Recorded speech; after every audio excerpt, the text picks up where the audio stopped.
একটু খুশি হই যে ব্রাজিল সমর্থকদের মনোবাসনা হয়তো পূরণ হতে পারে। শেষ থাকছে আর্জেন্টিনা ভার্সেস সুইজারল্যান্ড। এটা নিয়ে আসলে আমার আলাপ করতে ইচ্ছা করতেছে না যে আর্জেন্টিনা জিতবে। না, আমি আপনার সাথে একমত না এটা। আমি কিন্তু কোনো সাপোর্টার না, আমি বিশ্লেষণ করে বলি, আমিও সাপোর্টের দিক থেকে এটা কারো খারাপ লাগতে পারে, দর্শকদেরও কারো খারাপ লাগতে পারে। দর্শককে অবশ্যই বলে দেই যে ব্যক্তিগতভাবে এটা নেওয়া যাবে না। এটা মজা, এটা ফুটবল খেলার একটা সৌন্দর্য। মেসি তো মেসি, হ্যাঁ, তার ওই সৌন্দর্যটা সে যদি দেখাতে পারে, সুইজারল্যান্ড কোনো ব্যাপার না তার কাছে।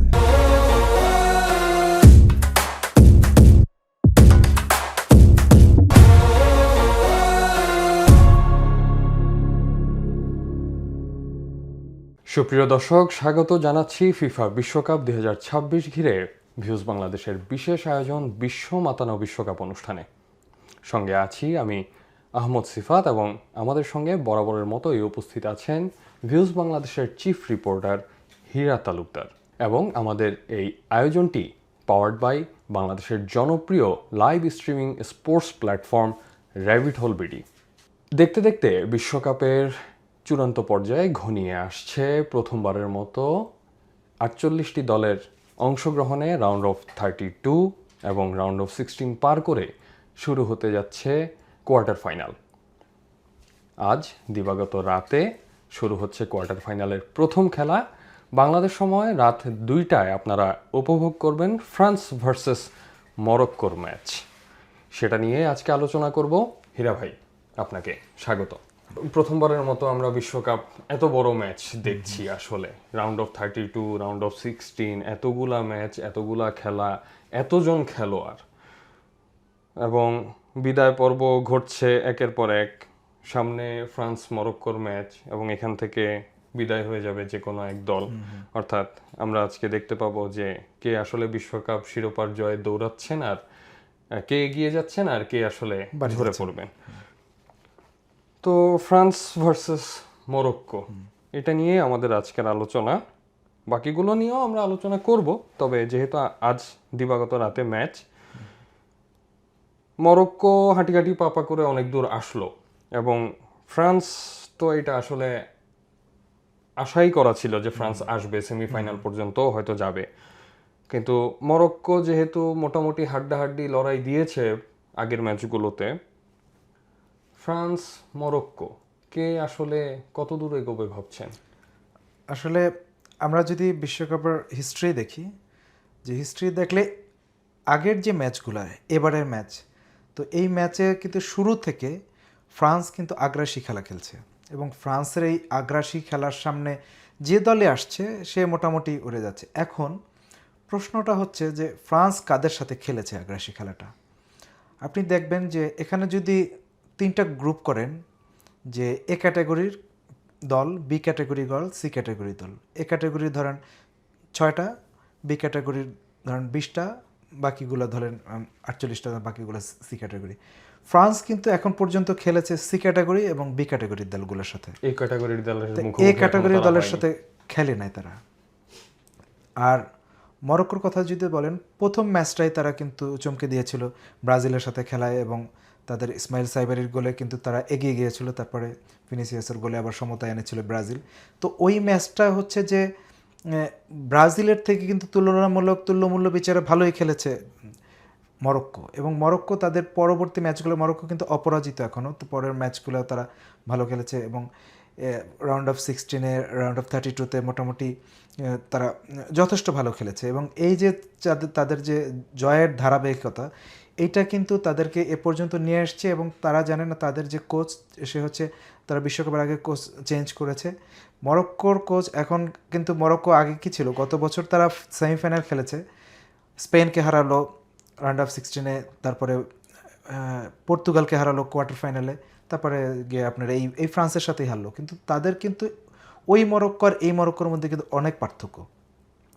ওই মরক্কোটা ছিল, গত বিশ্বকাপের মরক্কো ছিল যে তারা একেবারে ফুল কলাপস একটা করবে মিডফিল্ডে, এবং দুর্দান্ত একটা তাদের সেন্টার ব্যাক পজিশনে যারা খেলতো, তাদের পুরো ডিফেন্সটাই ছিল খুবই একটা চীনের প্রাচীরের মতন। সেইখান দিয়ে আসলে বল ফাঁক বের করে যাওয়া এবং বল ওখানে অপোনেন্টদের যে অ্যাটাকিংটা এটাকে রুখে দেওয়ার জন্য তারা কিন্তু যথেষ্ট শক্তিশালী ছিল এবং ওই নির্ভরই তাদের খেলাটা ছিল এবং সহজ সুযোগ পেলে তারা কাউন্টার অ্যাটাকে যাবে। কিন্তু এই মরক্কো কিন্তু সেই মরক্কো না, এরা কিন্তু হচ্ছে এবার আপনি জানেন যে 10টা গোল অলরেডি মরক্কো দিয়েছে এই টুর্নামেন্ট এখন পর্যন্ত এবং তারা কিন্তু ফুল সুইনে কিন্তু আধিপত্য বিস্তার করে খেলছে এবং মিডফিল্ড ব্যবহার করছে। আগে তারা ডিফেন্স এবার যেটা মনে হচ্ছে যে মিডফিল্ডাররাও আসলে স্ট্রাইকার হয়ে যাচ্ছে এবং তারা দুর্দান্ত, এবার তারা আর ডিফেন্সিভ না, এবার তারা অ্যাটাকিং মরক্কো, এবার তারা অ্যাটাক করছে এবং প্রতিটা দলের সাথে অ্যাটাকিং মোডে খেলছে এবং ভালো রেজাল্টও পাচ্ছে এবং তাদের যে অ্যাটাকিং এটা কিন্তু দুর্বল অ্যাটাকিং না।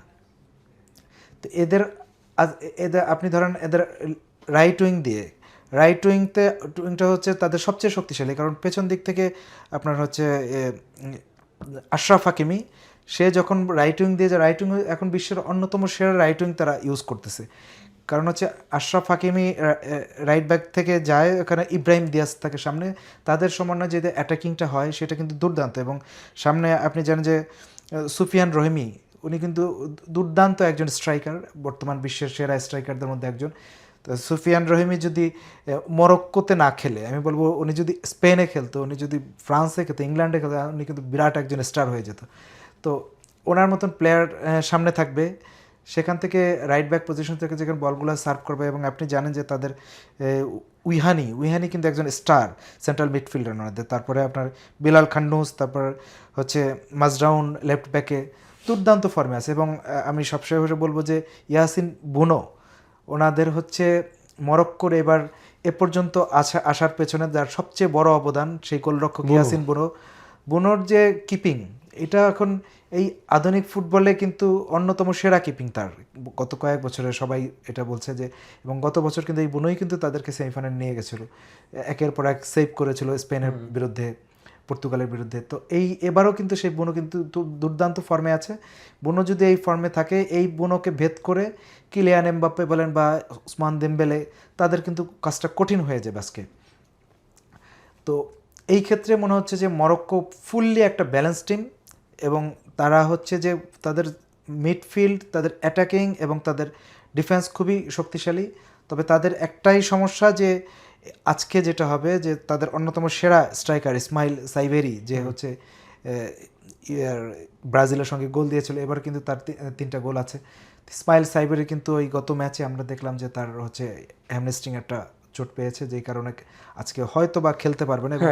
এইটা আসলে খুব বড় অ্যালার্মিং হয়ে গেল মরক্কোর জন্য, কারণ ওনার মতন একজন পরীক্ষিত নাম্বার 9 স্ট্রাইকার উনি যখন খেলবে না, তো এরকম একটা ম্যাচে এটা মানসিকভাবে তো আসলে কিছুটা দুইটা বিষয় আপনি দেখেন। একটা হচ্ছে যে তাদের কোচ তাকে নিয়ে 2টা কথা বলেছে, দুইটাই কিন্তু খুবই ইম্পর্টেন্ট, আমরা কেউ খেয়াল করছি না। 2টা কথা বলছে, যে ওনার কথা বলছে যে উনি ওনার জন্য আজকে সাইবেরি খেলতে পারবেন কিনা সে এখনও শতভাগ নয়, এবং সাইবেরির জন্য এটা খুব দ্রুত চলে আসছে বিশ্বকাপটা, এই ম্যাচটা তার আরেকটু দেরি হলো, এবং বলছে অসুবিধা নেই, সে যদি আজকেও না খেলে সে সেমিফাইনাল খেলতে পারবে। আচ্ছা, তার মানে হচ্ছে সে ধরেই নিয়েছে যে আজকে তারা জিতবে, তাদের কোচ, কারণ হচ্ছে সাইবেরি আজকে না খেললেও সেমিফাইনাল খেলবে। হ্যাঁ, মানে এমন না যে এটা মানে খেলার তো আসলে যেটা খেলা যুদ্ধ যাই হোক না কেন, এই কনফিডেন্স লেভেলে কিন্তু আসলে মানুষকে, তো উনি বলতে পারতো যে এরকম, যেমন ইউএসএ সর্বসাধ্য দিয়ে খেলেছে তাদের হচ্ছে বেলজিয়ামের সাথে ম্যাচটা, হ্যাঁ, রাউন্ড অফ 16 ম্যাচ, তারা জানতো যে এইটাই হয়তো তাদের শেষ ম্যাচ বা এরকম, এই ম্যাচ কোনোভাবে পার করে দেয়। কিন্তু ওনার কোচ, যেটা মরক্কোর কোচ, ঠিক উল্টা দিকে হাঁটলো, সে বললো যে সে আজকে না খেললেও পরবর্তী ম্যাচ থেকে আমরা তাকে পাবো এবং সেমিফাইনাল থেকে তাকে পাবো। মানে সে কতটা কনফিডেন্ট তার যে আজকে তারা জিতবে। তো এই কনফিডেন্ট কোচের যেহেতু আছে, পুরো দলের মধ্যে সেটা ছড়িয়ে দেবে, অবশ্যই দিয়েছে অলরেডি। এবং সেটা যদি হয় তাহলে কিন্তু মরক্কোর জন্য আজকে আরেকটা মঞ্চ, আরেকটা বিশ্বকাপে তারা সেমিফাইনাল খেলবে, এটা তাদের ইতিহাসে একটা বিরাট একটা অংশ হয়ে থাকবে, তার ঐতিহাসিক একটা ব্যাপার হবে তার পরপর 2টা বিশ্বকাপের সেমিফাইনাল খেলাটা। আর অন্যদিকে যদি বলি আমরা ফ্রান্সের কথা, আচ্ছা, ফ্রান্সের কথায় আসার আগে আমি ছোট্ট করে একটা বিষয় একটু যুক্ত করতে চাই, সেটা হচ্ছে যে আমরা যেহেতু সর্বশক্তি দিয়ে খেলার বিষয়টা চলে আসছে বারবার, যে ফ্রান্স অবশ্যই খুবই স্ট্রং একটা টিম, এ ব্যাপারে কোনো সন্দেহ নাই, যে রীতিমতো সোশ্যাল মিডিয়া ঘাটলে কেলিয়ান এমবাপ্পেকে তো সবাই অটোক্রেট বলে, হ্যাঁ, যে সে হচ্ছে একজন স্বৈরশাসক। এটা মজা করে বলে, ঠিক আছে, কিন্তু মানে মাঠে তার অবস্থানটা থাকে সেরকম আর কি, যে সবাই হচ্ছে তার সিদ্ধান্তের অপেক্ষায় থাকে যে এমবাপ্পে কোন দিকে সিগন্যাল দিচ্ছে। কিন্তু অতীত পরিসংখ্যান যদি ঘাটি, ইতিহাসের কথা যেহেতু আসলে, যে পরিসংখ্যান ঘাটলে দেখা যায় কি যে যারা একদম প্রথম থেকে মারমুখী খেলা খেলে তাদেরকে না শেষমেশ অনেক সময় এসে দেখা যায় যে একটু ঝিমিয়ে পড়ে। ফ্রান্স বা মরক্কোর ক্ষেত্রে এরকম কোনো সম্ভাবনা দেখছেন কিনা যে এরা কেউ ঝিমিয়ে পড়েছে কিনা এখনো? মরক্কো কিন্তু স্বাভাবিক খেলাটা খেলে আসছে, ফ্রান্স মারমুখী ছিল। তো এখানে দুইটা বিষয়, যে হ্যাঁ আপনি যেটা বলেছেন অবশ্যই, যে একটা ধাক্কা সেটা আসলে এই টেম্পারটা, আমার মনে হয় ফ্রান্স এটা জানে কিভাবে এই এই জিনিসটা, এই ধাক্কা সামাল দিতে হয়। কারণ হচ্ছে যেটা বললেন যে যখন দুর্দান্ত খেলে আসবে, খেলতে খেলতে একটা, এবার তো অনেকগুলো নকআউট পর্ব হলো, অন্য সময় তো একটা হয়, তারপরে কোয়ার্টার ফাইনাল, এনার্জি লসেরও একটা এবার বিষয় হচ্ছে থাকে। যে রাউন্ড অফ 32 খেলে আসছে। সেক্ষেত্রে এতগুলো খেলার পরেও ফ্রান্স কিন্তু ওরকম বড় কোনো দলের সাথে তারা খেলে নাই। তো হঠাৎ করে এতগুলো ম্যাচ খেলার পরে এখন হঠাৎ করেই যখন একটা শক্তিশালী মরক্কোর দল মতন সামনে দলের সঙ্গে পড়তেছে। খেলা পড়ছে, মরক্কো যদিও ধারে ভারে বা কাগজে কলমে তাদের থেকে একটু লো প্রোফাইল, কিন্তু তারপর আমি বলবো যে মরক্কো অনেক শক্তিশালী, অনেক ব্যালেন্স টিম, যেটা বললাম। যে এবার যদি তারা ফ্রান্সকে বিদায় করে দিতে পারে তাইলেই তো তারা হচ্ছে ফ্রান্সের উপরে উঠে যাচ্ছে। হ্যাঁ সেটাই তো। এখন এই অবস্থায় হঠাৎ করেই মরক্কোর ম্যাচটা তাদের জন্য, যে হঠাৎ করে একটা বড় ম্যাচ খেলাটা, তখন দেখা গেছে অনেকে গুগলেট পাকিয়ে ফেলে, অনেক অনেক দল, যে ওই চাপটা সহ্য করতে পারে না, যারা আগে এরকম হয় নাই তা এখন এরকম হচ্ছে। আপনি জানেন যে লাস্ট ম্যাচেও তারা কিন্তু প্যারাগুয়ের সাথে ফ্রান্স কিন্তু মানে একেবারে পুরা 90 মিনিট কিন্তু খাবি খেয়েছে। তো এরকম একটা প্যারাগুয়ের মতন, প্যারাগুয়ে এটা কিন্তু প্যারাগুয়ে না, এটা মরক্কো। প্যারাগুয়ের থেকে অনেক শক্তিশালী তাদের, মরক্কোর ডিফেন্স, মিডফিল্ড এবং অ্যাটাকিং তিনটা ডিপার্টমেন্টই প্যারাগুয়ের থেকে ভালো। তো এরকম এরকম একটা ম্যাচ তারা খেলতে যাচ্ছে, সেক্ষেত্রে প্রাথমিক একটা তো ধাক্কা তারা খাবি। আমার মনে হচ্ছে যে ফ্রান্স তারপরে সেই ধাক্কা হয়তো তাদের অভিজ্ঞতা দিয়ে, তাদের খেলোয়াড় অনেক উচ্চমানের খেলোয়াড়, তারা হয়তো সেই অভিজ্ঞতা উতরে যাবে। তাই সেই ক্ষেত্রে প্রথম তাদের নেতা দলের যে কিলিয়ান এমবাপ্পে, সে দুর্দান্ত ফর্মে আছে, সে হচ্ছে 7টা গোল দিয়েছে, অ্যাসিস্ট করছে, পুরা খেলা নিয়ন্ত্রণ করছে, সে মিডফিল্ডে গিয়ে খেলছে, অ্যাটাকিং মিডফিল্ডার, সে নিজেই, সে মিডফিল্ড কভার করছে, সে প্রয়োজনে ডিফেন্সে নামছে। তার পাশে যে উসমান দেমবেলে, সেও কিন্তু 4টা গোল দিয়েছে। উসমান দেমবেলেও কিন্তু দারুণ ফর্মে, এবং উসমান দেমবেলে যে চান্স পায় কিন্তু সে ওইভাবে করে মানে একাই কিন্তু অপোনেন্টকে একদম ধসিয়ে দিতে পারে। একদম তার যে ড্রিবলিং, তার যে গতি, সেটা কিন্তু দুর্দান্ত। এখন পর্যন্ত যেটা দেখলাম, মাইকেল অলিসে হচ্ছে তাদেরকে সাপ্লাই করে বলগুলা। তো এই অলিসেই কিন্তু তাদের, আমি বলবো যে কিলিয়ান এমবাপ্পে না, তাদের মূল প্রাণভোমরা হচ্ছে অলিসে যদি ভালো খেলে, রসদটা ওখান থেকে হচ্ছে একের পর এক বল যখন মিডফিল্ড থেকে সাপ্লাই দিতে থাকে দেমবেলেকে বা এমবাপ্পেকে, তখন কিন্তু তাদের কাজটা সহজ হয়ে যায়। সেই অলিসেও কিন্তু দুর্দান্ত ফর্মে আছে। বাস এই পর্যন্তই। এরপরে যদি আমি বলি, আন্দ্রিও রাবিও হচ্ছে সেন্ট্রাল মিডফিল্ডার, মাঝে মধ্যেই ভুল করে ফেলে, এবং এইটা কিন্তু ফ্রান্স দলের সাথে যায় না। চুয়ামিনি ভালো খেলছে, চুয়ামিনি কিন্তু আপনি জানেন একটা চোটের মধ্যে আছে। তো এই চোট কাটিয়ে সে খেলতে পারবে কি না সেটা আমি ঠিক জানি না। তো ডিফেন্সিভ মিডফিল্ডার চুয়ামিনিই কিন্তু একমাত্র তাদের ভরসা নিচের দিকে। স্টার, ফ্রান্সের যে স্টারের ছড়া ছিল, আমি বলবো স্টার ওইরকম না। এই কয়েকজন আমি যে বললাম, যে আপনার মাইকেল অলিসে বা কিলিয়ান এমবাপ্পে আর হচ্ছে দেমবেলে, উসমান দেমবেলে, এদের মতন কিন্তু একমাত্র প্লেয়ার আছে আপনার চুয়ামিনি। হ্যাঁ, তা চুয়ামিনি যদি আজকে না খেলতে পারে, সেক্ষেত্রে তার পরিবর্তে সেন্ট্রাল মিডফিল্ডার মানু কোনে, তো কোনে কিন্তু চুয়ামিনি লেভেলের না। হ্যাঁ, তো আর একটা হচ্ছে সাবিলা কিন্তু ভালো খেলছে। সাবিলার কিন্তু একই প্রবলেম, সে সেন্টার ব্যাকে খেলে, সেন্টার ব্যাকে কিন্তু মাঝে মাঝে টুকটাক ভুলভাল করে, এবং নার্ভাস সিস্টেম ব্রেকডাউন হয়ে যায়। হ্যাঁ, অনেক সময় হয়ে যেত। এইটা যদি হয়, সাবিলার এই প্রবলেমটা যদি ঠিকঠাক করতে পারে, তাহলে আমার মনে হয় যে তাদের ডিফেন্সটা আজকে ভালো কাজ করবে। আর এই যে মনু কোনে এবং এই যে সাবিলা মিলে তাদের সেন্টার ডিফেন্স যদি ঠিকঠাক রাখতে পারে, তাহলে হয়তো হাকিমিদের আটকানো তাদের পক্ষে সম্ভব হয়, নাহলে তো সমস্যা হবে। আর মেনিয়া তাদের গোলরক্ষক, সেও দুর্দান্ত ফর্মে আছে। তো আমি বলবো যে তাদের এই প্লেয়ারদের বিশ্লেষণ করে যেটা বোঝা যায়, যে তাদের মূল ভরসা হচ্ছে তাদের যে উচ্চমানের খেলাটা, ওই সর্বোচ্চ মানের খেলাটা এই টুর্নামেন্টে, আমি বলবো যে এই টুর্নামেন্টের সবচেয়ে সেরা অ্যাটাকিংটা হচ্ছে ফ্রান্সের, কারণ হচ্ছে Michael Olise, Ousmane Dembele, Kylian Mbappe তিনজনে যে সাঁড়াশি আক্রমণ করবে, এই আক্রমণ ভাগটা এবারের বিশ্বকাপের সবচেয়ে সেরা আমি আমার দেখা। এই তিনজনকে আটকানো যে কারো পক্ষে কঠিন হবে, কিন্তু তাদের যে সমস্যাটা, সেই সমস্যাটা হচ্ছে যে যেখান থেকে আসলে রসদ আসে যে এই মিডফিল্ড এবং হচ্ছে তাদের ডিফেন্স, এই দুইটা জায়গা কিন্তু ওই লেভেলের উচ্চতায় যেতে পারে না। যেই রকম মিডফিল্ড আছে স্পেনের, সেই রকম মিডফিল্ড কিন্তু ফ্রান্সের না। তো এইটা কিন্তু তাদেরকে ভোগায়। মিডফিল্ড কিন্তু এখানে আপনি জানেন মিডফিল্ড কিন্তু প্রাণ ভ্রমণের নিউক্লিয়াস বলা হয়, যে খেলার মাঠে নিউক্লিয়াস হচ্ছে মিডফিল্ড। কারণ হচ্ছে মিডফিল্ডরা শক্তিশালী থাকলে অ্যাটাকিংয়ের উপরে, অ্যাটাকিং যেভাবে বল সাপ্লাই আসে একের পর এক সাপ্লাই পেতে থাকবে, গোল করার সম্ভাবনা তৈরি হয়, সেরকম একইভাবে কিন্তু তারা ডিফেন্সকে রক্ষা করে। এটা এক ধরনের দেয়ালের মতন, তারা ডিফেন্সের উপরে কিন্তু চাপ কম পড়ে। আপনি দেখেন স্পেনের ডিফেন্স মোটামুটি ভালো বলবো, মোটামুটি ভালো, কিন্তু সর্বসেরা না। কিন্তু স্পেন একটাও গোল খায় না এখন পর্যন্ত। কি কারণে? কারণ হচ্ছে তাদের ডিফেন্সের উপর ওই চাপটাই পড়তে দেয় না, এত ভালো মিডফিল্ড তাদের। পেদ্রি, রদ্রি, গাভিদের যে মিকেল মেরিনোর যে মিডফিল্ডটা, এটার বিশ্বসেরা, এবং তারা হচ্ছে ডিফেন্সের উপরে চাপই দেয় না। তো এই ক্ষেত্রে ঘাটতি বলবো ফ্রান্সের আছে।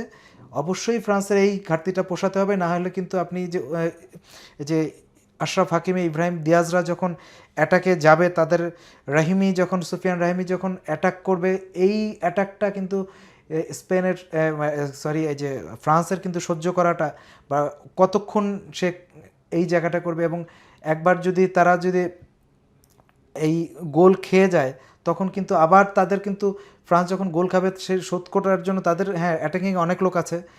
তো বিশ্বসেরা অ্যাটাকিং তাদের দেমবেলে আছে, অলিসে খেলবে, তারপরে এমবাপ্পে যখন ডান দিক দিয়ে বাম দিক দিয়ে আসবে, এটা আবার ট্যাকেল দেওয়ার মতন কিন্তু আবার মরক্কোর কিন্তু সেই ডিফেন্স আছে। তো সেই ক্ষেত্রে আমি বলবো যে টোটাল তুল্যমূল্য বিচার করলে যে ফ্রান্সের জন্য এই ম্যাচটা মোটেই কঠিন হবে না, বরং যথেষ্ট একটা পরীক্ষার মধ্যে তাকে আজকে পড়তে হবে, যেই পরীক্ষাটা ফ্রান্স এই টুর্নামেন্টে এখন পর্যন্ত দেয়নি। সেই পরীক্ষা কিন্তু আজকে ফ্রান্সের দিতে হবে, এবং আপনি জানেন যে ফ্রান্সের এই পরীক্ষা দিয়ে পাশ করতে হবে। আর মরক্কো কিন্তু পাশ না করলে ফেল মানে বাড়ি যাওয়া। আর মরক্কোর কিন্তু হারানোর কিছু নাই। মরক্কোর আজকে পর্যন্ত মরক্কো এটার জন্য বিশাল কিছু, এবং মরক্কো অন্য কোনো দলের, যে কোনো দলের থেকে মরক্কো টোটাল প্রতিটা ডিপার্টমেন্টে ভালো।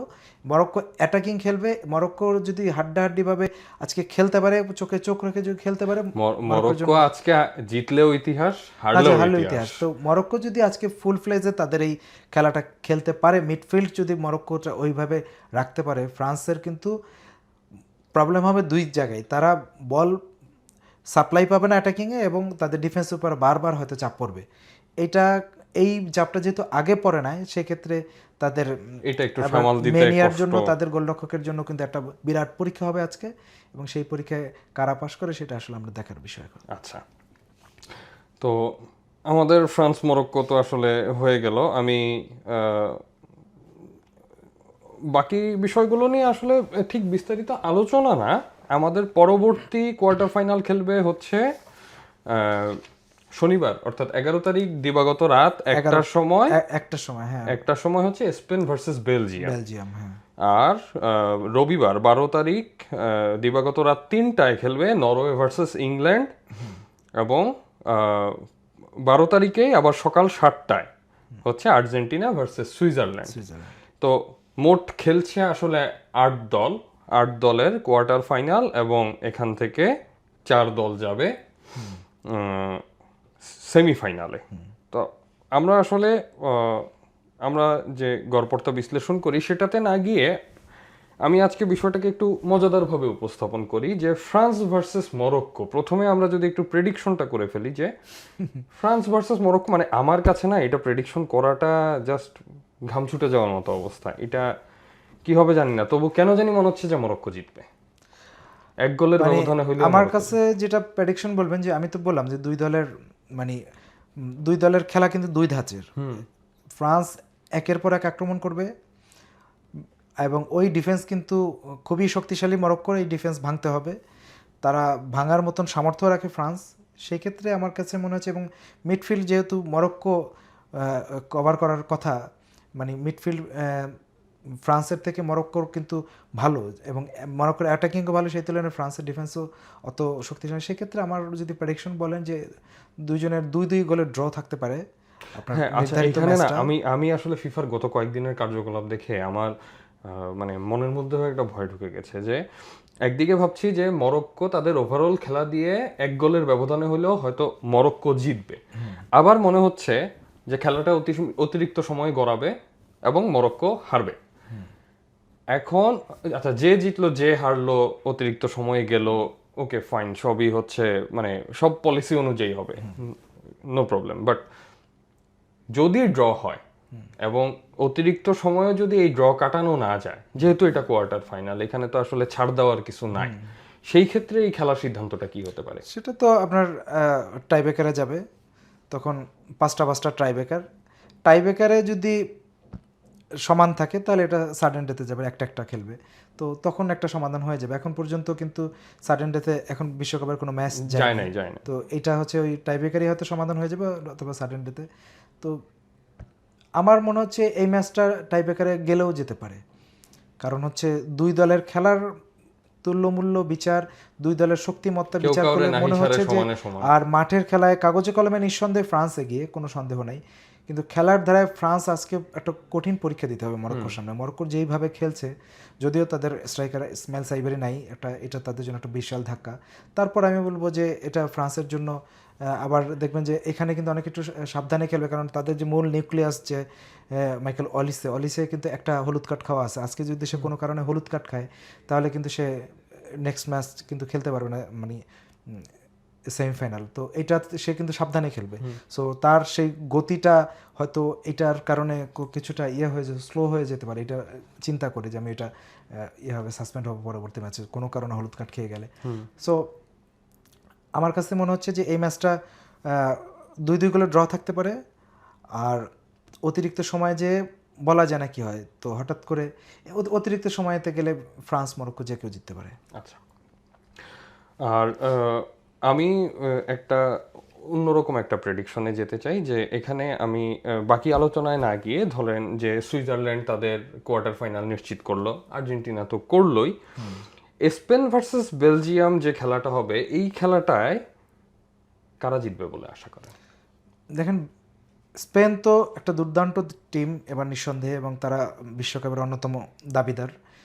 তারা খেলেও আসছে, লাস্ট ম্যাচটা তারা এক ধরনের দেখলাম স্লো খেললো, কিন্তু এটা এক ধরনের তাদের কাছে টেস্ট কেস ছিল। তারা বড় দলের সাথে মানে হালকা করে খেলাটা খেললো পর্তুগালের সঙ্গে। তো পর্তুগালের প্রতিটা পজিশন, পর্তুগাল আগের মতন ওই ধারটা এবার না দেখাতে বলে, তারা কিন্তু প্রতিটা পজিশনে তাদের কিন্তু ভালো খেলোয়াড় আছে। আর এই ম্যাচটা যদি স্পেনের সঙ্গে না হয়, পর্তুগাল অন্য কারোর সঙ্গে হতো, তাহলে কিন্তু পর্তুগাল তাদের খেলাটা দেখাতো শেষ মুহূর্তে, কারণ ইংল্যান্ড আপনি জানেন তারা কিন্তু খেলা দেখাচ্ছে এখন। এই বেলজিয়াম তাদের সোনালী প্রজন্ম শেষে আরেকটা নতুন প্রজন্ম আসছে, তারাও কিন্তু খেলাটা দেখাচ্ছে, ইউএসএকে তারা উড়িয়ে দিল 4-1 গোলে হারিয়ে দিয়ে।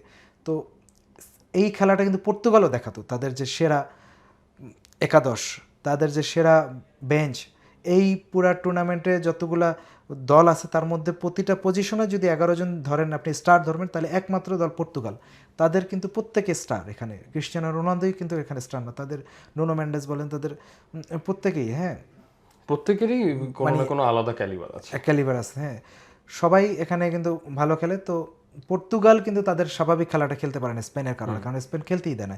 স্পেন তাদের বল পজিশনে রেখে এমনভাবে খেলাটা খেলো যে তুমি খেলতেই পারবে না, তুমি কি দেখাবো তোমার কারিশমা। তো স্পেন সেদিকে।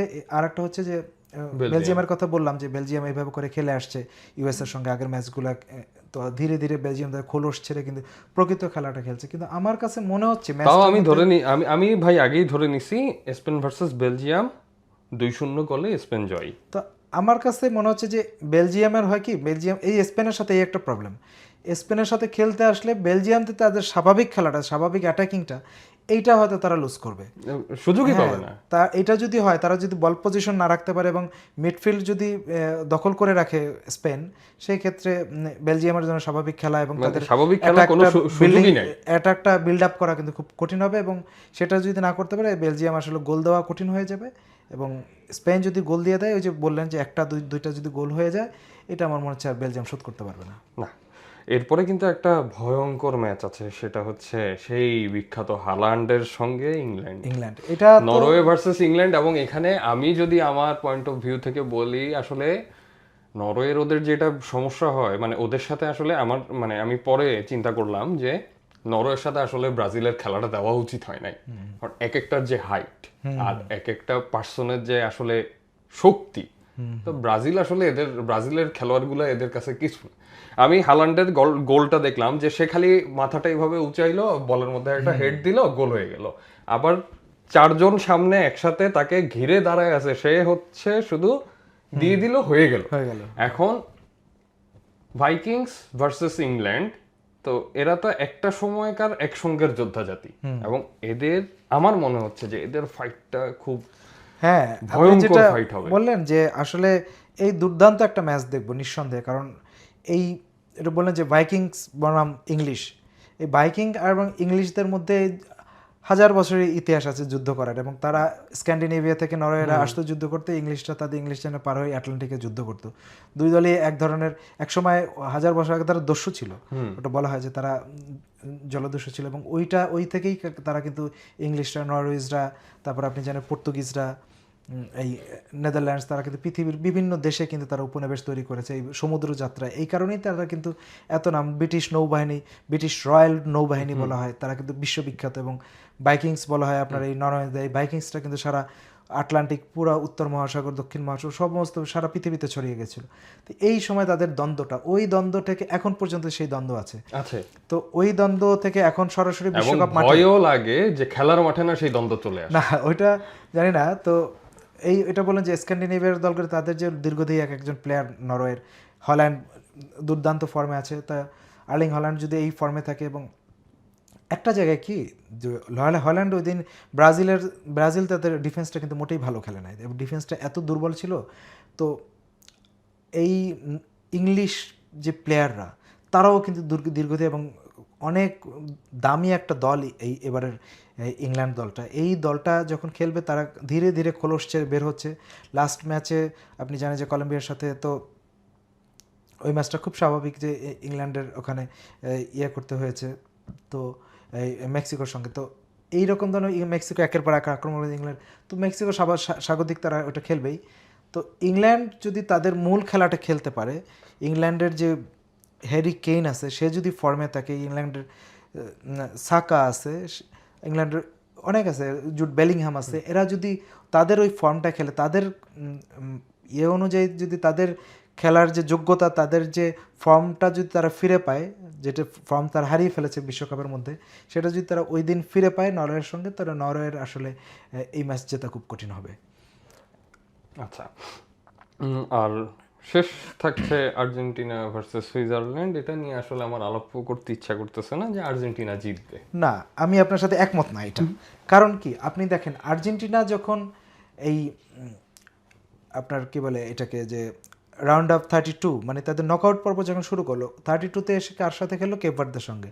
কেপ ভার্দের সঙ্গে তারা অতিরিক্ত সময় পর্যন্ত যেতে হয়েছে, নির্ধারিত সময় কিন্তু 2-2 গোলে ড্র। কেপ ভার্দে যেই মাপের খেলা, হ্যাঁ কেপ ভার্দে এবার খুব ভালো খেলছে, কিন্তু তাদের 5 লাখ জনসংখ্যা, সেই কেপ ভার্দের সাথে কিন্তু আর্জেন্টিনার মতন দল, যারা 3বারের বিশ্ব চ্যাম্পিয়ন, ডিফেন্ডিং চ্যাম্পিয়ন, বর্তমান চ্যাম্পিয়ন, তারা যে কেপ ভার্দের সঙ্গে যে খেলাটা খেললো, কেপ ভার্দেকে অবশ্যই প্রশংসা দেব। কিন্তু আপনি দেখেন এই স্পেন কেপ ভার্দেকে কী করলো, কেপ ভার্দের সাথে গোল করতে পারে না ঠিক আছে, কিন্তু কেপ ভার্দেকে চেপে ধরে এবং 90 মিনিট তারা একের পর এক আক্রমণ করে, কেপ ভার্দে কিন্তু মাত্র 22% বল পেয়েছে, এবং আক্রমণ করে কেপ ভার্দেকে তটস্থ রেখে, কেপ ভার্দে একটা অন টার্গেটের শট ছিল না, কোনো আক্রমণ ছিল না, কিচ্ছু না। আর এই কেপ ভার্দে দেখলাম আর্জেন্টিনার সাথে সমান তালে খেলছে, এবং 2টা গোল দিল, আর্জেন্টিনাও দিল, তারাও দিল, অতিরিক্ত সময় গিয়ে নিষ্পত্তি হলো। এবং আমি তো বলছিলাম মিশরের ম্যাচটা নিয়ে, আমি লিখেও দিয়েছিলাম যে মিশর হয়ে ফিরে আসলো ভয়ঙ্কর কেপ ভার্দে।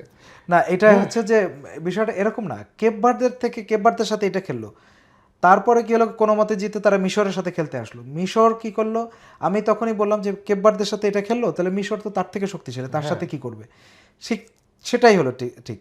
দেখেন মিশরের সাথে এখন হলো উল্টা, মিশর আগে গোল দিল, একটা না দুইটা তিনটা গোল দিল, একটা বাতিল হয়ে গেল, এটা বিতর্কিত গোল, হ্যাঁ বিতর্কিতভাবে এটা এটা বিতর্ক বহু বছর থাকবে এই বিতর্কটা, যে গোলটা বাতিল হলো এটা ওটা হয় না, এটা একদম গোল। আমি বলবো এটা আমি বলবো এটা একদম গোল হয়েছে, কোনো সন্দেহ নাই। তো তিনটা গোল দিল এবং অফিসিয়ালি হলো দুইটা, তাহলে 2-0 গোলে পিছিয়ে থেকে তারপরে তিনটা গোল দিতে মানসিকভাবে ভেঙে পড়েছিল তখন মিশরের খেলোয়াড়রা, তারা তর্কে জড়িয়েছিল, বেঞ্চ থেকে তাদের হয়েছিল, তারপরে তারা তিনটা গোল দিয়ে ম্যাচ জিতলো। তো এই খেলা খেলো মিশরের সঙ্গে, মিশর কিন্তু আহামরি কিছু না, তারা ইরানের সঙ্গে ড্র করে আসছে, হ্যাঁ তো বেলজিয়ামের সাথে ড্র করেছে, তো মিশরের সঙ্গে এই তাদের, তো কেপ ভার্দে থেকে মিশর ভালো, কেপ ভার্দের সঙ্গে এই খেলেছে, তাদের সাথে মিশর ভালো, মিশরের সঙ্গে এই খেলেছে, এবং মিশরের থেকে অবশ্যই সুইজারল্যান্ড ভালো। সুইজারল্যান্ড কিন্তু তাদের বাছাই পর্বে ইউরোপের অঞ্চল থেকে তাদের গ্রুপে তারা চ্যাম্পিয়ন হয়ে আসছে, এক গ্রুপে তারা চ্যাম্পিয়ন হয়েছে, আর গ্রুপে স্পেন চ্যাম্পিয়ন, আর গ্রুপে পর্তুগাল একদম পুরোপুরি ভাবে মরিয়া, কারণ 88 বছর পর তারা এই পর্যায় পর্যন্ত আসলো। তো তারা তো তাদের সর্বোচ্চটা দিবে, এবং সুইজারল্যান্ডের মিশরের থেকে আপনি দেখেন এই যে গোল শোধ করলো, তিনটা গোল দিল মিশরের সঙ্গে, মিশরের ডিফেন্স কিন্তু অত শক্তিশালী না এই টুর্নামেন্টই না, সেখানে তারা এই 70 মিনিট পর্যন্ত অপেক্ষা করতে হয়েছে তিনটা গোল দেওয়ার এক পর্যন্ত, গোল শুরু করা আর কি। সুইজারল্যান্ডের ডিফেন্স এবার বিশ্বকাপের অন্যতম সেরা ডিফেন্স, এবং তাদের ডিফেন্সের সামনে গোল করা যে কারোর জন্য টাফ।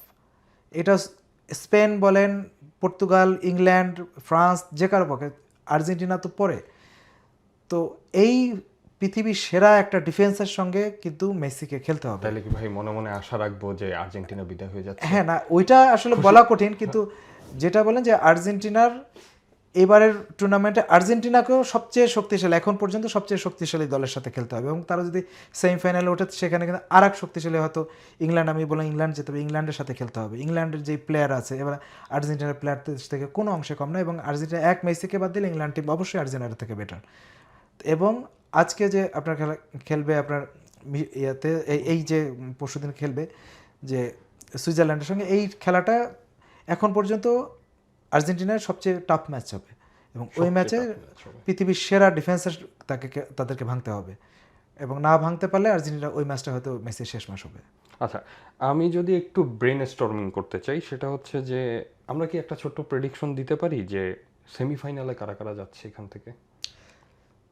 কোয়ার্টার ফাইনালে যারা এসছে তাদের মধ্যে থেকে এভাবে প্রেডিকশন দিয়ে সেমিফাইনালে নেওয়াটা খুব টাফ, কারণ হচ্ছে প্রত্যেকেই তাদের শক্তিমত্তা দেখিয়ে আসছে, প্রত্যেকে তাদের যোগ্যতা দিয়ে রাউন্ড অফ 32, রাউন্ড অফ 16 পার হয়ে কিন্তু এই কোয়ার্টার ফাইনাল খেলতে আসছে, তারা কিন্তু যথেষ্ট পরীক্ষা দিয়ে আসছে আগে, এবং গ্রুপ পর্ব পার হয়েছে ওইভাবে করে, নকআউট পর্ব একে একে পার হয়ে এখানে আসছে, অর্থাৎ এই 8টা দলের মধ্যে ওইভাবে করে প্রেডিকশন দেওয়া খুব টাফ। তবে আমরা মানে কিছুটা ধারণা থেকে ওই থেকে আমরা যদি বলতে চাই, মানে এটা একেবারে ব্যক্তিগত, এটার সাথে মিলবে না কারোর সঙ্গে, বা এটা হবে হয়তো হবেও না, তারপরে যদি আমাদের প্রেডিকশন, আমার প্রেডিকশনটা বলি, ফ্রান্স মরক্কো ম্যাচে শেষ পর্যন্ত আমার হচ্ছে মরক্কো জিততে পারে, আমি একমত। হ্যাঁ, স্পেন বেলজিয়াম ম্যাচে স্পেন হয়তো জিতে যেতে পারে, একমত। আর নরওয়ে ইংল্যান্ড ম্যাচে আমার কাছে মনে হচ্ছে যে এই খেলাটা যদি ইংল্যান্ড তাদের স্বরূপে ফেরে তাহলে ইংল্যান্ড জিতবে, স্বরূপে না ফেলে বর্তমান যে সিচুয়েশন তাতে নরওয়ে জিতবে, আর যদি ইংল্যান্ড স্বরূপে ফেরে তাহলে ইংল্যান্ড জিতে যাবে। আচ্ছা, আর আর্জেন্টিনা ও সুইজারল্যান্ড ম্যাচে আমার মনে হচ্ছে যে সুইজারল্যান্ডের এই ডিফেন্স যদি না ভাঙতে পারে, সুইজারল্যান্ড যে কাউন্টার অ্যাটাক ওইভাবে সহজভাবে যেতে পারে, তাহলে সুইজারল্যান্ড আর্জেন্টিনা ম্যাচে সুইজারল্যান্ড জিতবে। তাহলে আমরা হয়তো সেমিফাইনাল, এই বিষয়েও আমি একমত, তাইলে আমরা হয়তো সেমিফাইনাল দেখতে পাবো মরক্কো ভার্সেস স্পেন, আর হচ্ছে ওইদিকে থাকবে ইংল্যান্ড ভার্সেস সুইজারল্যান্ড। আমার খুশি, মানে একটু একটু একটু খুশি হই যে ব্রাজিল সমর্থকদের মনোবাসনা হয়তো পূরণ হতে পারে।